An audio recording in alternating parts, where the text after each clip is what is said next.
Vous dites que vous refusez qu'on vous appelle journaliste. Pourquoi? Alors, petite nuance. Ah, ça commence bien. Oui, mais parce que tout est question de nuance. Ah oui. C'est pas une question de hiérarchie entre c'est bien, c'est pas bien. C'est que moi, je ne fais pas de news hard news. Je vais sur le terrain et je fais des documentaires. Comme Paul Moreira, il s'appelle documentariste. Mon travail, c'est de faire des documentaires. C'est différent du travail de journaliste. Pour vous, les journalistes qui couvrent cette guerre, ils font de la désinformation ou ils nous informent? Pas du tout. Il y a un mec génial que... Alors là, il y en a qu'un. Il y en a qu'un. Non, il n'y en a pas qu'un, mais il y a Renaud Girard, par exemple, qui s'est très bien exprimé.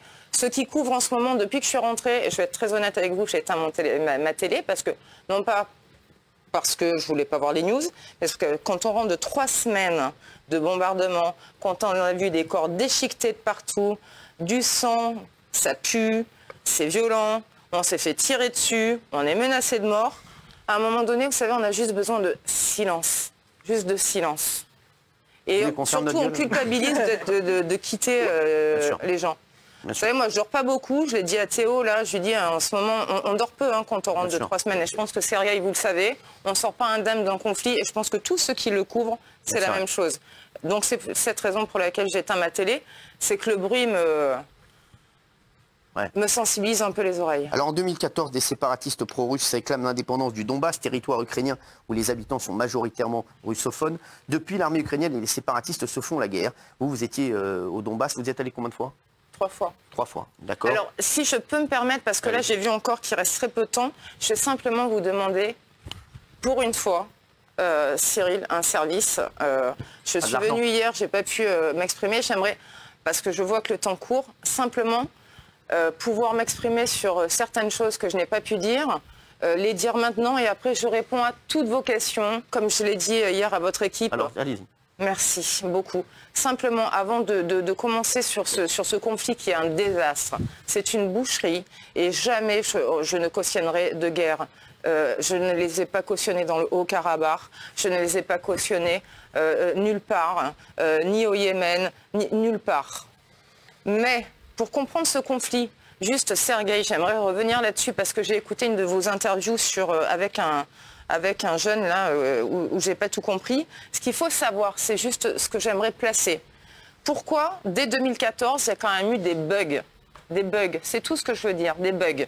Le 2 décembre 2014, des ingérences russes et américaines. Vous l'avez dit, dans la zone qui a été bombardée depuis 8 ans, Donetsk et Lugansk, il y avait des Russes. Mais il y avait aussi des Américains. Et j'en ai les preuves, j'aimerais juste les énoncer. Nos confrères en ont parlé, ils n'ont pas été relayés. Ce travail d'enquête avait été fait au préalable. Donc je reprends. Le 2 décembre 2014, Nathalie Jaresko, ressortissante américaine au poste de ministre des Finances de l'Ukraine. L'Ukraine lui a accordé la nationalité ukrainienne le jour de son investiture. L'Ukraine a bénéficié de l'aimable assistance du gouvernement américain à travers la visite en Ukraine du directeur de la CIA en avril 2014, John Brennan. Tout ça, je vous invite à le fact-checker. Il y a eu donc le problème de l'Ukraine, monsieur Sergueï. C'est que les États-Unis, la Russie, y sont depuis le début. Et l'OTAN y est également. On sait qu'il y a eu des entraînements depuis 2014 d'instructeurs russes. Je ne suis pas là pour prendre le parti des Russes.